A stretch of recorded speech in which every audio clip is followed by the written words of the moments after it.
like dan comment. Jika sudah datang pada kita syaitan, ketika kita memikirkan perihal penciptaan, bahwa segala sesuatu pasti ada mulanya, tidak mungkin. Contoh, gedung BI ini berdiri sendiri dengan sendirinya. Jadi ketika saya memikirkan hal tersebut, tiba-tiba ada syaitan yang ganggu. Bagaimana dengan Allah? Dia yang awal dan akhir. Bagaimana sikap seorang muslim jika terdetik ya tersebut di hatinya? Bukankah Allah berdiri sendiri dan tidak diciptakan? Pertama sekali, kita tidak bisa membahas hak-haknya Allah SWT. Memang kita punya batas sebagai manusia. Kita bahkan tidak tahu air yang kita minum yang mana jadi air seni, yang mana jadi bagian darah kita. Kita nggak pernah tahu kue yang kita makan yang mana jadi nutrisi tubuh, yang mana jadi tinja atau kotoran kita, azzakumullah. Kita nggak tahu oksigen yang kita hirup yang mana akan jadi bagian yang akan membantu kita bernapas baik, yang mana virus yang masuk kita nggak pernah tahu. Kan gitu, dan seterusnya. Itu dalam diri kita, apalagi dengan Allah SWT. Tapi yang jelas pertanyaannya cukup bagus dan sangat pekah ya. Pernah ada ya pertanyaan yang sama muncul di zaman Nabi SAW. Beberapa sahabat bertanya, ini kita yang diciptain sama Allah, bumi ini oleh Allah, ini oleh Allah. Lalu Allah siapa yang ciptain ya? Muncul pertanyaan itu. Lalu Nabi SAW mengatakan, apakah sudah kalian dapatkan pertanyaan itu dalam diri kalian? Kata sahabat, iya ya Rasulullah. Kata Nabi SAW, kalau sudah muncul pertanyaan itu, ucapkan amantu billah. Saya sudah beriman kepada Allah. Habis. Saya tidak akan bahas lagi itu. Saya beriman Allah ada dan Allah lebih tahu tentang penciptaannya. Ini yang ada dinukil kepada kita dari hadis sahih dari Nabi kita Muhammad SAW. Ada sebagian orang bilang bahwasanya saat ini di Indonesia termasuk fase Mekah. Jadi tidak perlu ibadah-ibadah seperti sholat dan lain-lain. Bagaimana tanggapan Ustaz? Ini luar biasa ini. Ya. Kalau di depan saya langsung aja debat. Kalau dia tetap ngotot, saya cambuk dengan cambuk kuda. Ya. Karena di zaman Umar radhiyallahu anhu orang seperti ini bahaya sekali. Ya. Mereka menganggap sekarang fase Mekah. Ya. Ada orang yang mengaku sholat di Mekah. Ada orang yang begini dan orang yang begitu. Fase Mekah itu adalah fase turunnya wahyu. Dan masih sebagian turun wahyu. Belum ada perintah jihad. Belum ada perintah sedekah, belum ada perintah zakat, belum ada puasa Ramadan, belum ada haji, belum ada. Gitu kan? Perintah sholat saja itu di 3 tahun terakhirnya, 13 tahun Nabi SAW dakwah, itu nanti tahun ketiga, tahun 10 baru ada perintah sholat. Gitu. Dan itu wahyu lagi turun. Sekarang di Indonesia atau waktu zaman sekarang wahyu sudah lengkap, Quran sudah bagus, leks lagi. Gitu kan? Bahkan di HP kita sudah ada Quran. Kalau Anda mau mengatakan fase Mekah, tidak ada sholat, tidak ada ibadah, ini kejahilan yang luar biasa gitu. Ya mohon maaf saya katakan ini karena ini bahaya sekali. Bisa jadi fitnah. Dia hanya mau membenarkan perilaku dia untuk tidak sholat atau tidak ibadah. Gitu kan? Jadi tidak mungkin itu. Nabi SAW setelah hijrah ke Madinah saja, beliau sholat sampai meninggal. Ada yang bisa bantain. Ada yang mengatakan bahwasanya Nabi SAW pernah tidak sholat sekali saja di Madinah. Tidak pernah. Nabi SAW sampai meninggal sholat. Ya, sampai beliau pada saat sudah pingsan, kemudian beliau bangun di waktu sholat, beliau masih jadi imam, masih sholat. Umar bin Khattab radhiyallahu anhu itu pada saat beliau ditusuk oleh bulu dan lubang perutnya dan keluar susu dari situ. Pada saat dia minum, tabib mengatakan Amir Mu'minin sudah nggak bisa hidup lagi. Lalu dia pingsan. Terdengarlah suara azan duhur waktu itu. Ada mertuanya Umar radhiyallahu anhu. Siapa itu? Ali bin Abi Thalib. Sahabat Nabi yang mulia adalah mertua Umar karena di akhir hidupnya Umar menikahi anaknya yang bernama Ummu Kalthum. Ya, ini banyak dibantu oleh orang-orang Syiah dan juga ada Abbas, paman Nabi sallallahu alaihi wasallam. Lalu Abbas berkata kepada Ali, wahai Ali, sekarang Amir Mu'minin Umar lagi pingsan, tapi sholat lagi masuk. Bagaimana? Kita biarin dia pingsan atau kita bangunin? Tapi kalau kita mau bangunin dia lagi pingsan, bagaimana cara bangunin orang pingsan? Kata Ali apa? Bisikkan di kupingnya kalimat satu. As-sholah. As-sholah. Ali langsung dekati telinganya Umar mengatakan, As-sholah ya Amir Mu'minin, As-sholah. 2 kali aja. Umar langsung loncat, ini dalam kondisi perutnya lubang, dan mengatakan, ya, tidak ada keislaman bagi seseorang yang tidak sholat. Kata siapa ini? Umar radhiyallahu anhu. Di zaman Umar, ya, ini setelah fase Madinah. Jelas sekali sahabat dan Nabi tidak pernah tinggalin 1 kali pun sholat. Lalu Anda mengatakan sekarang fase Mekah nggak perlu sholat? Kan aneh sekali. Jadi nggak perlu zakat, nggak perlu tutup aurat, nggak perlu gitu, kembali ke masa jahiliyah. Nah ini luar biasa gitu kan. Ini kejahilan yang mesti diluruskan. Saya seorang wanita yang baru hamil 4 bulan. Insya Allah dimulai melahirkan. Sedang saya masih punya utang puasa Ramadan tahun lalu dan perkiraan tahun ini juga nggak bisa puasa. Bagaimana cara saya membayar utang puasa tahun lalu dan tahun yang akan datang? Apakah harus dengan puasa atau membayar fidyah? Apa dulu alasannya Anda tahun lalu nggak puasa? Kalau alasannya bukan karena ya udzur syar'i, bukan karena hal-hal yang dibolehkan diganti dengan fidyah misalnya, seperti orang yang tua atau misalnya orang yang masa hamil, itu ada pendapat ulama mengatakan orang yang hamil itu masuk dalam kategori rukhsah, keringanan, maka dia boleh membayar fidyah. Jadi kalau tahun lalu karena hamil, maka tidak ada masalah bayar fidyah saja. Tapi tetap lebih afdal membayar dengan puasa. Kalau Anda tanya bagaimana caranya, sebenarnya sugesti saja. Sebenarnya cuman sugesti. Istri saya pada saat hamil, saya motivasi dia, mengatakan tidak ada masalah, orang hamil itu puasa. Yang penting sahurnya baik, buka puasa juga baik, nutrisinya bagus, tidak ada masalah. Di jalan alhamdulillah bisa. Nggak ada kendala gitu. Itu termasuk sugesti. Tapi kalau seandainya memang Anda merasa tidak mampu, boleh Anda membayar fidyah gitu. Jadi boleh membayar fidyah, dan fidyah ini dibayar satu orang miskin satu hari dikalikan jumlah hari yang kita tidak puasa. Dosakah menunda-nunda sholat? Ya. Anda jelas sekali ayatnya dalam surah Ma'un. Al-Musyaitanir Wailun lil musallin. Terus alladzina hum an salatihim sahun. Kecelakaanlah, kebinasaan bagi orang yang sholat. Orang sholat dapat kecelakaan. Allah jelasin, alladzina hum an salatihim sahun. Mereka yang lalai dari sholatnya. Kata ulama tafsir, adalah orang-orang yang sengaja nunda-nunda waktu sholat sampai keluar waktunya, duhur sampai menjelang sudah azan asar baru mau sholat duhur. Ini sahun, diancam oleh Allah SWT. Kalau meninggalkan dosa sekaligus itu lebih besar lagi dosanya. Jadi memang tidak boleh. Ada beberapa orang dari Quraisy yang bertauhid kepada Allah sebelum diutusnya Nabi SAW menjadi Nabi.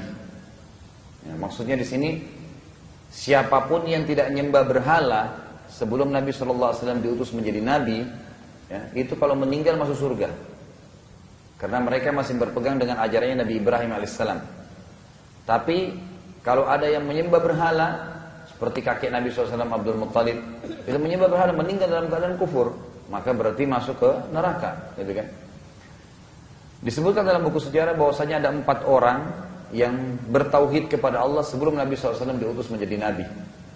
Selain Nabi SAW yang mendakwakan tauhid, artinya beliau sendiri sebelum diutus jadi Nabi memang tidak pernah sembah berhala. Terdapat pula dari orang-orang Quraisy yang mengisahkan Allah Subhanahu Wa Taala, di antaranya adalah Zaid bin Amr bin Nufail dan Uthman bin Talha, juga Waraka bin Naufal tadi sepupunya Khadijah.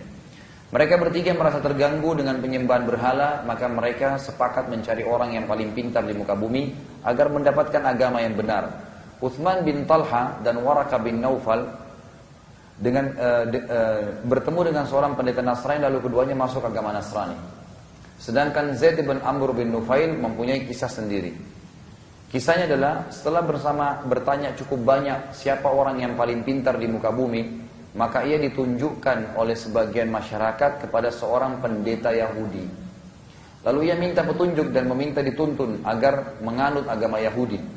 Pada saat bertemu dengan pendeta Yahudi itu, pendeta Yahudi bilang, engkau tidak akan menjadi Yahudi kecuali engkau sudah minta kepada Allah agar dimurkahi dulu. Allah murka dulu padamu, lalu kau bertobat. Ini ajaran yang aneh, ya. Disuruh minta murka dulu.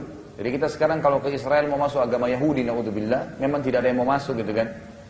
Maka kita minta dulu kepada Allah, ya Allah murka dulu dengan saya, baru dia taubat gitu. Ajaran yang tidak masuk di akal, ya. Zaid berkata, sesungguhnya keluar dari murkahnya Allah. Tunjukkanlah aku jalan lain. Pendeta Yahudi itu bilang, saya tidak tahu kecuali engkau menganut agama Hanif. Agama Hanif ini agama yang dibawa oleh Nabi Ibrahim alaihissalam, agama yang lurus, tidak sembah-sembah yang lain. Zaid bertanya, agama apa itu? Pendeta mengatakan, agama Ibrahim alaihissalam, ya, yang murni bertauhid. Zaid berkata, tuntunlah aku, bagaimana caranya faham agama itu? Pendeta mengatakan, saya tidak tahu karena agama itu sudah lama menghilang. Intinya kamu bertauhid, nggak nyembah selain Allah. Sudah yakini yang ciptakan langit, bumi, udara, air dan sebagainya adalah Allah, cukup gitu. Setelah itu, ya, Lalu kata Zaid, tuntunlah aku. Kata pendeta, saya tidak tahu karena agama itu sudah lama menghilang, intinya aku bertauhid. Zaid berkata lagi, tolong tunjukkan jalan yang lain. Pendeta menjawab, saya tidak tahu lagi kecuali engkau menemui pendeta Nasrani. Setelah tiba, bertemu dengan pendeta Nasrani, Zaid minta keterangan lalu minta dituntun untuk menganut agama Nasrani. Kata pendeta Nasrani apa? Engkau harus sesat dulu. Lalu minta petunjuk agar dapat hidayah. Dan inilah sebabnya kenapa Abdullah bin Abbas berkata radhiyallahu anhuma, tafsir ghairil maghdubi alaihim, bukan orang yang kau murkai Allah adalah orang Yahudi. Ya. Waladhdallin, dan bukan orang sesat, itu adalah Nasrani. Jadi Yahudi dikatakan Allah murka karena mereka tahu kebenaran tapi mereka nolak, tidak mau beriman. Kalau Nasrani mau berdakwah tapi nggak tahu kebenaran. Mereka tidak tahu kebenaran. Zaid berkata, sesungguhnya aku lari dari kesesatan. Untuk apa kau minta sesat dulu? Tunjukkan aku jalan yang lain. Pendeta mengatakan, saya tidak tahu kecuali engkau menganut agama Hanif. Zaid bertanya lagi, agama apa itu? Pendeta itu mengatakan agama Ibrahim alaihissalam yang murni bertauhid. Setelah itu Zaid kembali ke Mekah dan di tengah jalan dia berkata, ya Allah, aku bersaksi bahwasanya aku menganut agama Ibrahim alaihissalam, aku beragama Hanif. Aku akan menyembah Allah saja tanpa menyekutukannya, dengan tidak menyembah berhala. Tetapi aku tidak tahu bagaimana cara ibadah. Setelah memasuki Mekah, ia mulai mendakwai orang-orang Quraisy agar mengesahkan Allah Subhanahu wa taala, tapi mereka menolak. Rasulullah SAW bersabda, aku melihat Zaid bin Amr bersandar di dinding Ka'bah, sementara orang-orang Quraisy lagi tawaf sambil bertalbiyah, labbaik Allahumma labbaik, labbaik la syarika laka labbaik, innal hamda wan ni'mata laka wal mulk la syarika lak. Sampai di sini, ini ajaran Nabi Ibrahim alaihissalam yang sekarang kita amalkan. Pernah kalau anda masih ingat, ada seseorang yang bernama Amr bin Luhai yang dulu mengubah talbiyah, ditambah dengan kalimat syirik, illa syarikan huwa lak tamlikuhu wa ma malak. Ya, jadi labbaik Allahumma labbaik, tidak ada ya Allah aku datang menjawab panggilanmu, labbaik la syarika laka labbaik. Ya kami benar-benar datang menjawab panggilanmu tanpa ada sekutu bagimu. Innal hamda wan ni'mata laka wal mulk, segala puji dan nikmat serta kerajaan hanya milikmu, tidak ada sekutu bagimu. Lalu ditambah dengan kalimat syirik, illa syarikan huwa lak, kecuali sekutu yang engkau miliki. Berarti dia mengadakan sekutu yang engkau menguasainya, tamlikuhu wa ma malak, dan apapun yang dia miliki. Tapi ini tambahan syirik. Pada saat sampai di kalimat syarika laul mulku wal lakal mulku wal laka innal hamda wan ni'mata laka wal mulk la syarika lak. Lalu Zaid bin Amr berkata, cukup sampai situ, cukup sampai situ. Jangan ditambah lagi gitu. Tapi orang-orang Quraisy tidak mempedulikan dia. Zaid juga melarang orang-orang Quraisy untuk menyembelih selain untuk Allah dengan cara dan memakan bangkainya. Karena orang-orang Quraisy dulu menyembelih hewan untuk berhala. Kemudian mereka juga kalau ada hewan yang sudah mati pun boleh dimakan. Bangkai. Dilarang oleh Amr. Padahal Amr tidak ngerti apa-apa gitu. Maksudnya Zaid bin Amr ya. Dia tidak ngerti hukum itu, tapi dia menganggap hatinya berkata itu tidak baik. Seraya berkata pada mereka, hewan-hewan tersebut diciptakan oleh Allah. Lalu kenapa kalian menyembelih untuk selainnya? Hanya Allah yang ciptakan, lalu kenapa disembelih untuk berhala? Zaid bin Amr rahimahullah wafat 5 tahun sebelum penobatan Nabi SAW. Dan beliau SAW bersabda, aku melihat Zaid mengenakan pakaian-pakaiannya di surga. Artinya dia masuk ke dalam surga karena tauhidnya. Juga hadis lain dikatakan Nabi SAW bersabda, Zaid akan dibangkitkan seakan-akan satu umat sendiri dia. Jadi dalam hadis lain dikatakan, nanti setiap Nabi berdiri di hari kiamat di mahsyar, ada pengikutnya. Ada juga Nabi yang diutus oleh Allah SWT, tidak ada pengikutnya satupun, Allah mau hancurkan semua, maka dia sendiri. Zaid bin Amr juga ini akan dibangkitkan sendirian. Seperti dia satu umat, karena kelebihan yang Allah SWT berikan, masalah karena dia bertauhid kepada Allah. Nabi SAW bersahabat dengan Zaid, hanya saja ia meninggal sebelum masa kenabian. Di antara orang-orang Quraisy juga yang bertauhid, yang keempat adalah, dan tidak berbuat syirik, sebelum masa kenabian seseorang yang bernama Qis ibn Sa'ilah. Qis mendakwakan Quraisy, tetapi mereka tidak mau mendengarkannya.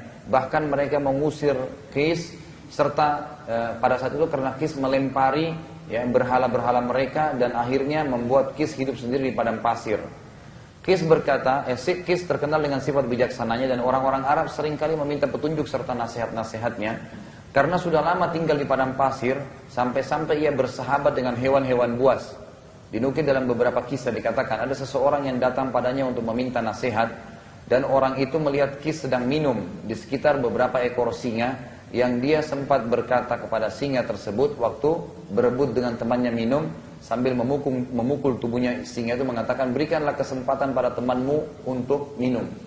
Jadi dia bersahabat dengan singa-singa itu karena sudah lamanya tinggal di padang pasir. Kis pun meninggal sebelum kenabian, sebelum masa kenabian.